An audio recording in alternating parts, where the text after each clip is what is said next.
안녕하십니까. 전남교육청 대입지원관 오종현입니다. 꿈대로 TV AI 보신데요. 꿈대로 TV 촬영을 위해서 경희대학교 캠퍼스에 도착했습니다. 경희대학교 임진택 입학사정관님을 모시고 경희대학교 대입전형의 특징이나 준비 방법에 대해서 핵심만 저희가 들으려고 합니다. 그래서 정말 중요한 부분만 설명해 주신다고 하니까 여러분 잘 경청해 주시길 바라겠습니다. 자, 경희대학교 임진택 입학사정관님을 소개하겠습니다. 네, 반갑습니다. 경희대학교 입학사정관 임진택입니다. 네, 반갑습니다. 네, 그 경희대학교는 어떤 학교일까요? 참 자랑거리가 많은데요.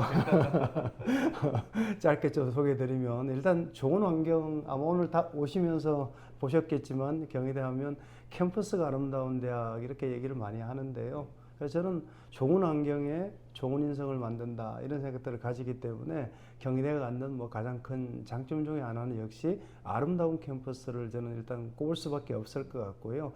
그러다 보니까 우리 지원자 숫자가 전국에서 최고 수준이라고 보시면 될 것 같아요. 가장 많은 학생들이 지원하는 대학, 수험생이 가고 싶어하는 대학, 이렇게 좀 소개해드리고 싶은데 일단 경희대는 모집 인원이 무려 연간 5,400명 정도를 뽑습니다. 그래서 말 그대로 메머드급 종합대학이다 이렇게 보시면 되는데요. 최근에 이제 각종 대학 평가 실적들을 좀 보면 국내 종합대학 한 5위 정도 이내, 그리고 QS 세계대학 평가 국내 종합대학 5위 이내 정도 수준에서 실적들도 성과들도 그렇게 좀 보여주고 있고요.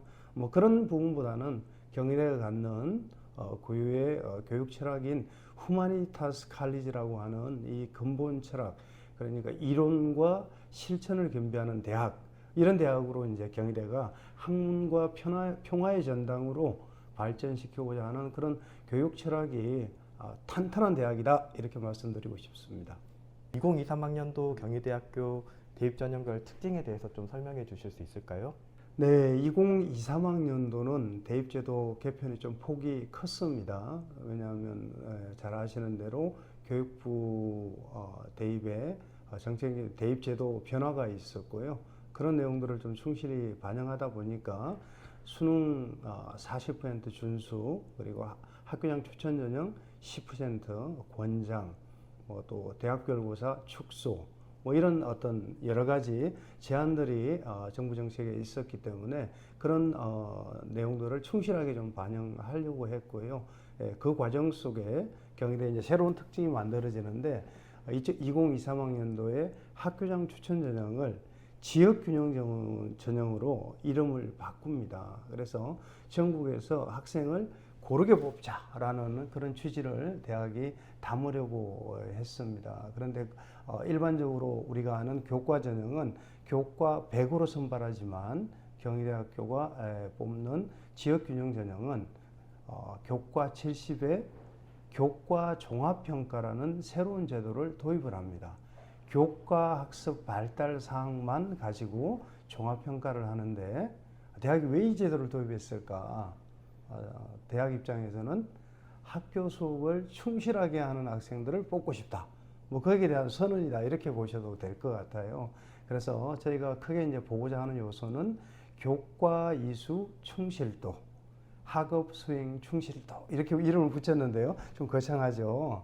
근데 사실 대단한 건 아닌데 그냥 내신만 좋은 학생, 대학에 들어왔을 때 해당 관련 과목을 좀 듣고 와야 되는데 그런 걸 하지 않는 학생, 또는 또 수업 시간에 적극적으로 참여하지 않고 그냥 오로지 내신 점수만 따는 학생, 이런 학생들은 저희 학교장 추천 전형에 적합하지 않다, 이런 선언적 의미다라고 보시면 되는데, 하여튼 제도 취지에 맞게 교과 성적이 우수한 학생을 뽑는 전형이다 이렇게 일단 이해를 해주시면 되겠습니다. 자, 두 번째가 이제 학생부 종합 전형인데 전년도 사실 수능 최저가 걸렸습니다. 다시 올해 우리 학생들의 수험 부담 이런 것들을 고려하고 종합 전형의 취지를 반영을 해서 올해는 수능 최저를 없애고 면접 배수를 4배수에서 3배수로 조정해서 이제 선발하는 뭐 이런 어떤 특징이 있는데, 뭐 잘 아시는 대로 경희대 학생부 종합전형은 일반 전형이 네오 르네상스형 서류와 면접으로 뽑고요. 그리고 고른 기회 전형, 면접 없이 서류 70에 교과 성적 30, 뭐 이렇게 선발하는 전형이다, 이렇게 보시면 되겠습니다. 마지막으로 수시에는 논술 우수자 전형이 약 한 10% 미만 정도로 소수를 좀 선발하고 있는데, 논술 우수자 전형은 지원자가 가장 많은 전형입니다. 수능 최저가 설정되어 있지만 사실은 수능 최저와 뭐 수능 최저만 통과한다라면 교과 성적은 크게 고르지 않고 논술 성적에 의해서 당락이 결정되는 전형, 이렇게 이해해 주시면 될 것 같습니다. 네, 그러면 이번에 이제 2023 같은 경우에는 지역 균형 전형이랑 네. 그다음에 학생부 종합 전형에서 수능 최저가 없어진다는 거, 그 점에 좀 주목해도 괜찮을까요? 네, 학교장 추천 전형이기 때문에 전국에서 그런 학생을 뽑자라는 취지를 가지고 있으니까 우리 전남 학생들이 이 학교장 추천 전형을 잘 활용한다라면 경희대 합격 가능성이 월등히 높아질 거다, 이렇게 말씀드리고 싶습니다. 2024 같은 경우에는 이제 어떻게 변경되는지 좀 간단하게 말씀해 주실 수 있을까요? 네, 2024학년도는 대입의 안정성을 가장 우선에 두고 자전 변경은 바람직하지 않다라고 저희는 판단을 했고요. 그래서 학생부 교과 추천 전형을 소폭 확대를 하고 학생부 종합과 논술 전형을 좀 소폭 축소하는 정도의 모집 인원 변경은 있는데, 아까 말씀드렸던 논술 우수자 전형의 전형 방식을 학생들 부담을 좀 주자는 의미로 교과를 반영하지 않고 논술 100과 수능 최저를 통해서 선발하는 쪽으로 제도를 변경을 했습니다. 학생부 종합 입장에서 가장 큰 변화는 자기소개서 폐지, 그리고 학생부의 영역 축소 등 전형 자료가 대폭 줄어들기 때문에 거기에 맞는 새로운 평가 요소로 학생들을 이제 평가하게 되겠습니다. 그래서 학업 역량, 진로 역량, 공동체 역량, 이 세 가지 관점에서 학생을 평가한다는 점이 이전 연도와 좀 차이가 있겠습니다. 대입 공정성 강화 방안에 따라서 이제 대학 내에서 이제 서류 평가가 변화들이 생기는데요. 경희대학교 같은 경우는 이제 어떤 변화가 생겼는지 좀 설명해 주실 수 있을까요? 네, 대입 공정성 강화 방안 중에 가장 큰 대학의 평가에 영향을 끼친 요소는 블라인드 평가라고 얘기를 할 수 있을 것 같고요. 블라인드 평가는 출신 고교와 학생의 이름을 보지 않고 공정하게 평가한다는 취지는 장점이 있을 것 같습니다. 다만 교육 환경에 대한 부분을 이해하지 못한 상태에서 객관적인 자료를 통해서 학생을 판단해야 된다라는 일단 어려움이 있는 거죠. 그래서 대학 입장에서는 그나마 다행인 부분은 교육과정 편제표가 제공이 됩니다. 여러분의 교육과정이 제공이 되기 때문에 그 교육과정 내에서 학생이 어느 만큼 충실하게 수업을 듣고 있느냐, 어떤 과목을 듣고 있느냐, 또 없는 과목들에 대해서는 공동교육과정이라든지 온라인 교육과정으로 어떻게 보충하고 있느냐, 뭐 이런 것들을 종합적으로 저희가 따져서 평가하기 때문에 큰 변화가 있다라고 보기는 좀 어려운데요. 그래도 아무래도 이 블라인드 평가의 영향은 교과 성적에 대한 교과 수업 활동, 교과 평가에 대한 영향이 조금 더 커지고, 비교과 개인의 어떤 특성들을 확인할 수 있는 그런 자소서나 개인이 생각했던 그런 어떤 내용들을 판단할 수 있는 자료들은 좀 줄어들기 때문에 비교과 영역에 대한 평가가 다소 좀 줄어드는 그런 어떤 모습들은 보여주고 있는 것 같습니다. 그래서 이 새로 바뀐 대입 공정성 강화 방안은 결국 대학 입장에서는 교과 수업 활동 위주의 평가를 좀 강화시키고 있기 때문에 교과 이수, 충실도 뭐 이런 관점들을 열심히 좀 보게 되고요. 개정교육과정과 맞물려서 학생의 과목은 어떤 과목들을 또 선택했는지 이런 것들을 중심에 놓고 평가하는 그런 어떤 측면은 있는데, 이게 생각보다 변별력이 그렇게 크지는 않은 것 같아요. 대학 입장에서 그게 좀 평가에 어려움이 있죠. 왜냐하면 이수 과목이라는 게 아주 특별한 게 아니라 기본만 이렇게 이수를 하면 충족을 하는 거기 때문에 변별력은 그렇게 크지 않단 말이죠. 결과적으로 대학 입장에서는 대학 들어와서 누가 더 공부를 열심히 할 거냐 이걸 판단해야 되는데 역시 주도적으로 공부하는 학생이다라는 것 저희는 그렇게 이해할 수밖에 없고 그 모습은 세부능력 및 특기사항에 여러 가지 주제 탐구 활동이라든지 수업 활동 참여 그런 어떤 학업 수행 충실도 관점을 중심에 놓고 평가를 하게 되는 것 같습니다. 저희 전남 학생들이 이제 학생부 종합전형을 많이 준비하게 되는데요. 그 학생부 종합전형 준비하는데 좀 어려움이 있는데 그런 부분에서 이제 뭐 팁이라든지 뭐 조언 같은 것들을 해주실 수 있을까요? 일단 학생부 교과, 학생부 종합 이렇게 지금 부르고 있는데 결과적으로는 학교 생활 기록부를 활용해서 평가하는 전형이니까 학업 기초 소양이라고 얘기하는 교과 성적에 대한 영향은 뭐 당연히 클 수밖에 없습니다. 그래서 우리 전남 학생들이 너무 학생부 종합을 부담을 갖지 않았으면 좋겠습니다. 기본적으로 저는 학생부 교과 성적이 8할이다 이렇게 얘기하는 입장입니다. 왜냐하면 학업 기초 소양을 갖춰야만 그 다음 다른 어떤 주도성이라든지 진로, 공동체 이런 것들을 판단하게 되는데 기본적으로 그런 어떤 교과의 기초 소양을 갖췄느냐에 일단 초점을 좀 뒀으면 좋겠다 이렇게 먼저 좀 말씀을 드리고요. 그 외에 나머지 2할이 뭐냐 이게 중요하겠죠. 그 2할은 저는 활동이라고 보는데요. 이 활동은 학업에 대한 활동일 수도 있고 진로에 대한 활동일 수도 있고 공동체에 대한 활동일 수 있을 거라고 봅니다. 그 활동 속에서는 여러분의 주도적인 적극성을 저희가 볼 수 있기 때문에 그런 주도성을 갖고 적극적으로 활동하는 학생이 대학 들어와서 더 공부를 열심히 할 거라고 저희는 봅니다. 그래서 그런 모습들을 보여줘야 되는데요. 그럼 어디에서 보여줄 수 있을까요? 역시 수업이 우선이다 이렇게 말씀을 드릴 수밖에 없죠. 그 수업은 수행평가 과정에 드러날 거라고 봅니다. 그래서 저는 무임승차하지 말자 뭐 이 얘기를 많이 하는데요. 수행평가는 자기 주도성을 보여주는 가장 손쉬운 방법입니다. 친구들 과제 같이 하는 경우에 있으면 무임승차하시면 안 됩니다. 적극적으로 참여해서 발표도 하시고 뭐 이렇게 주제에 대해서 탐색해 나가는 과정 속에 여러 가지 활동했던 모습들이 세특에 기록되고 그 과정을 대학은 활동의 모습으로 평가한다 이렇게 좀 말씀드리고요. 그 외에도 일반적으로 얘기하는 공동체라고 얘기하는 동아리 활동과 진로 활동 이런 속에서 여러분의 적극적인 그런 활동의 모습들을 보여주기를 당부드립니다.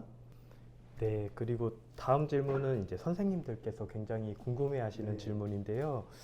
그 교과별 이제 세부 능력 및 특기사항 작성하실 때 이제 대학에서는 어떤 점을 중점적으로 평가하냐, 아니면 이제 입학사정관들이 이제 어떤 부분을 이제 중점적으로 확인하고 싶냐 이런 것들을 이제 많이 물어보시더라고요.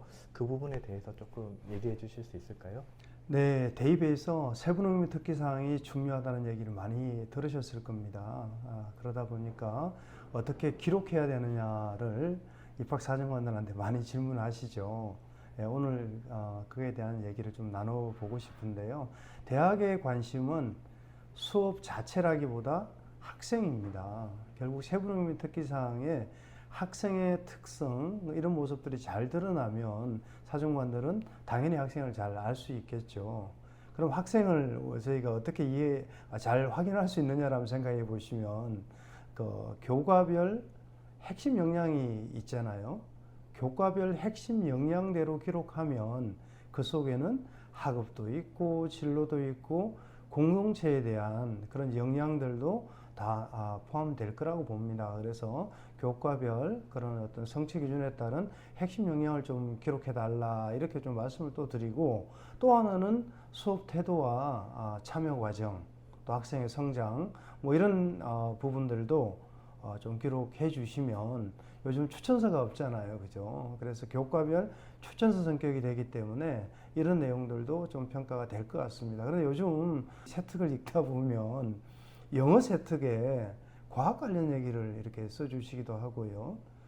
그러니까 진로와 관련된 내용들로 너무 이렇게 인위적으로 마치 입시용으로 만든 것 같은 이런 세특들은 평가자 입장에서는 좀 부자연스럽다. 그래서 좋은 점수를 받기 좀 어려울 거라는 생각이 드니까 교과에 맞는 세특에 좀 충실하자 이렇게 말씀을 먼저 드립니다. PPT를 보면서 조금 더 상세하게 좀 말씀을 좀 나누겠습니다. 교육부 학교생활기록부 기재요령입니다. 제가 열심히 한번 찾아봤더니 4가지가 이렇게 있더라고요.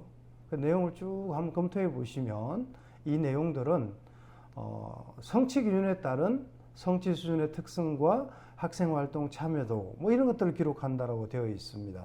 자, 이 내용의 핵심은 대학이 바라는 평가 요소와 크게 다르지 않다. 그러나 이 4가지 요소가 조금씩 서로 다르게 표현되고 있기 때문에 다시 한번 좀 정리를 해보면요. 누가 기록하느냐? 뭐 잘 아시는 대로 교과 담당 교사가 기록하는 거죠. 과목별 수업 내용을 기록하는 게 아니라 학생의 특성을 기록한다. 이렇게 말씀드릴 수 있을 것 같고요. 언제 기록하느냐? 당연히 수시로, 상시로 기록한다. 이렇게 되어 있습니다. 네, 그러면 이제 가장 핵심은 무엇을 기록할 거냐의 문제이죠. 2가지를 제시하고 있는 거죠. 성취 수준, 성취 기준, 결국 수업 내용에 따른 그 학생의 특성, 교과별 핵심 역량을 기록한다. 이 관점 하나와 학습 활동에 대한 참여도와 태도, 결국 자기주도적인 학습에 의한 변화나 성장 과정들을 기록해 주신다. 이렇게 말씀드릴 수 있는데 결국 뭐 수업 시간에 발표하거나 토론하거나 실험하거나 이런 과정 속에 보인 학생의 참여도나 태도 그리고 교과 핵심 역량 뭐 이런 관점들을 기록하는 것이다. 이렇게 정의하는데 대학도 여기에 전적으로 동의합니다. 그래서 교과별 그런 내용 속에 여러 관점들을 판단할 수 있기 때문에 여기에 충실하자 이렇게 말씀을 다시 한번 드리고요. 마지막으로 어떻게 기록해야 되느냐. 일단 학생을 봐야 되니까 구체적이고 객관적으로 기록해 달라. 뭐 이렇게 말씀을 드릴 수밖에 없죠. 근데 또 하나의 관점은 수준별로 기록할 수 있느냐. 이 수준별이라는 의미 속에는 다소 유형화해서 소위 말해서 복사해서 붙일 수 있느냐.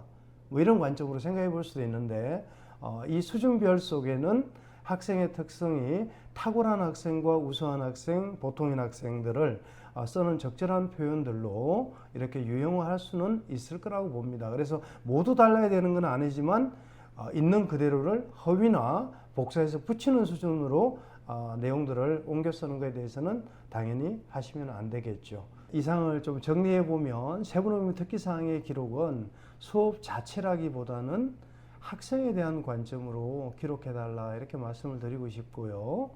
이 결국은 세특은 어떻게 쓰느냐의 문제라기보다는 학생의 수업 활동에 대한 참여 이런 것들이 보장될 때 수업 혁신 과정을 통해서만 세특의 기록이 바뀔 것으로 봅니다. 그래서 수업 방식을 바꾸자 이런 말씀을 드리고 싶습니다. 저희 전남 학생들이 이제 학생부 종합전형에서 이제 면접 준비하는 방법을 굉장히 어려워하더라고요. 그래서 면접을 준비하는 데 있어서 이런 거는 반드시 준비해야겠다든지 아니면 이 부분을 주의해야 된다든지 이런 부분에 대해서 좀 조언을 주실 수 있을까요? 네, 면접은 여러분의 서류평가 시의 장점들을 다시 확인하는 과정이다 이렇게 보셔야 됩니다. 그래서 면접 질문은 대체로 여러분을 뽑은 이유에 대해서 다시 확인하는 거기 때문에 사실 면접 질문은 그렇게 어렵지는 않습니다. 근데 여러분들이 부담을 갖는 이유는 어떤 질문이든 간에 대답하는데 좀 두려움, 내가 어떻게 잘 표현해야 하느냐 하는 표현력에 대한 관점이 좀 고민이 많을 것 같은데요. 저는 일단 자기 스타일대로 대답하자 이 얘기를 좀 하고 싶어요. 활달한 친구, 이런 외향적인 학생들은 젊고 씩씩하고 명랑하고 그러다 보니까 그런 면에서 장점이 있죠. 그런데 또 내성적인 학생은 약간 좀 한 박자 쉬었다 얘기하는 경향도 있고 뭐 그런 과정에서 성찰하고 숙고한다 지적 그런 모습들이 또 보여지기도 하기 때문에 너무 인위적으로 꼭 뭐 이렇게 학생 다 와야 된다 이런 테크닉이나 훈련은 저는 그렇게 필요 없다라는 생각을 가지고 있고요. 그 중에서 진짜 가장 핵심은 면접에서는 면접관의 질문, 요지를 정확하게 파악하는 거다 이렇게 말씀드리고 싶어요. 그래서 그 얘기를 잘 듣고 짧고 정확하게 대답하는 훈련이 오히려 면접에서는 좋은 것 같습니다. 학생부 종합에서 기대하는 것은 여러분이 그 내용을 진정성 있게 활동했느냐를 확인하는 과정인데 그걸 화려하게 포장한다기보다 거기에 핵심 요지에 정확한 답을 짧게 1분 이내로 했으면 한다 이렇게 말씀을 드리고요. 그런데 면접의 실질 영향력은 경희대 관점에서 보면 20% 미만이기 때문에 대부분 학생들은 수료평가 성적대로 합격이 됩니다. 그래서 너무 부담 갖지 말고 중간만 하면 합격한다. 고득점 전략이 아니고 중간을 하는 전략으로 면접 전략을 세우면 큰 부담 없이 면접 준비가 가능할 거라고 봅니다. 마지막으로 이제 저희 전남 학생들 경희대학교 너무 가고 싶어 하거든요. 그래서 전남 지역 학생들, 특히 이제 경희대 준비하는 학생들한테 이제 당부하고 싶은 말씀 이렇게 있으시면 한마디 해주시겠습니까? 네, 교육과정 과목 선택에 대한 부담은 너무 크게 갖지 않아도 좋을 것 같습니다. 왜냐하면 인문계는 국영수 사회교육과 자연계는 수학, 과학 관련 과목들을 충실히 듣고 있느냐 정도의 의미이기 때문에 너무 거기에 대한 부담은 갖지 않아도 되는데 우리 전남 학생들이 교육과정에 뭐 원하는 과목들이 개설되지 않았다라면 공동교육과정이나 온라인 교육과정으로 일부 보완한다라면 거기에 대해서 자기주도성이나 전공 적합성 관점에서 평가를 해줄 것 같습니다. 그래서 그런 어떤 노력들은 필요하지만 대학은 해당 고등학교 교육과정 내에서 학생이 얼마큼 충실하게 듣느냐가 평가의 우선순위에 있기 때문에 화려하게 들어야 된다 이런 고민들은 그렇게 하지 않아도 좋겠다 이렇게 말씀을 드리고요. 오늘 제가 처음 시작할 때 말씀드렸듯이 경희대는 학교장 추천 전형으로 전국의 학생을 고르게 뽑고자 합니다. 그래서 교과 성적을 좀 갖추고 수업 활동을 좀 충실히 참여한 학생이라면 경희대 학교장 추천 전형을 한번 좀 노려보자 이렇게 말씀드리고요. 그리고 다양한 활동들을 또 했다라면 기존에 잘 알려진 네오 르네상스 전형으로 지원하는 것도 좋은 전략이 되겠습니다. 경희대는 대입 정보를 가장 적극적으로 공개하는 대학 중에 한 대학입니다. 경희대 입학처 홈페이지에 오시면 최근 수년간의 합격자 성적들을 공개하고 있으니까 최근 3년 정도만 좀 비교해서 준비한다라면 충분히 지원 전략 세우는데 도움이 될 거라고 봅니다. 자, 경희대에서 만났으면 좋겠습니다. 네, 여기까지 하겠습니다. 고생하셨습니다. 안녕 여러분.